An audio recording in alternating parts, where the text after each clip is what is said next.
A former Red Sox star pitcher may be forced to retire because of an injury condition.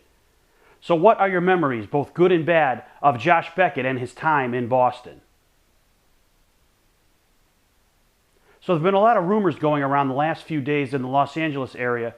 The former Red Sox pitcher Josh Beckett, who was dealt to the Dodgers last trade deadline in that big deal with the Dodgers that sent Adrian Gonzalez, Beckett, and Carl Crawford and Nick Punto to the Dodgers, clearing the payroll, bringing the young pitchers Alan Webster and Ruby De La Rosa to Boston. Now there's word going around that Beckett might possibly have to retire because of an injury condition in his right arm, in which he has numbness in both his right arm and his fingertips. It's something that he's been dealing with in the early part of the season and that he has not been able to shake. Apparently he's going for an MRI in the next few days to try to see what the problem is. But he's had some quotes in the Los Angeles area in the last few days saying that he indeed might have to retire if he cannot recover or figure out what's going on with this injury. And that just brings up the question. Josh Beckett was a lightning rod in his final days in Boston. And a lot of Red Sox fans never forgave him for the quote-unquote chicken and beer fiasco that he was alleged to be one of the leaders of in 2011, and his time in Boston ended on a very, very sour note.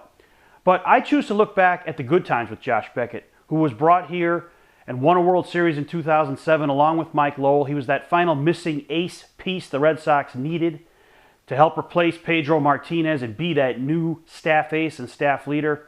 And Beckett was outstanding in his early career with the Red Sox, leading them, as I said, to the World Series in 2007 and basically carrying the team on his shoulders in 2007 in that ALCS against the Indians, and then in 2008 against the Rays when the Red Sox lost that ALCS.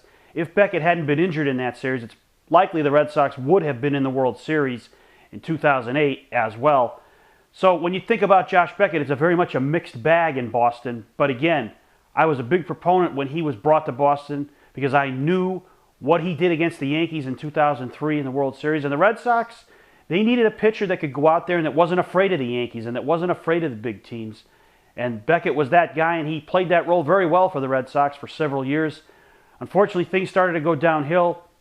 He had some questionable moments with his attitude in Boston towards the end in the 2011 season, and that he really didn't want to be in Boston all that much. But so it was a mixed bag for Beckett, but I think overall, I think he was a good, positive player for the Red Sox for the most part. You have to throw away the chicken and beer thing, I think, at the end, because again, to me, that's mostly a media creation. I think it was just the fact that he wasn't pitching effectively that was a big reason why the Red Sox failed at the end of 2011. And if Josh Beckett does indeed have to retire, that's actually pretty sad. He's only 33 years old. He's having a horrible year this year with an 0-5 record and an ERA that's close to 6. I hope Josh Beckett is able to overcome this and come back to the Dodgers and pitch in some semblance of the form that we knew him while he was in Boston. But since he's such a lightning rod, I was wondering about the thoughts of you guys out there and what you feel about Josh Beckett and his current predicament in Los Angeles. Thanks for watching. Don't forget to subscribe and tell all your friends about This Week in Red. And don't forget to check out my blog at BoSoxInjection.com.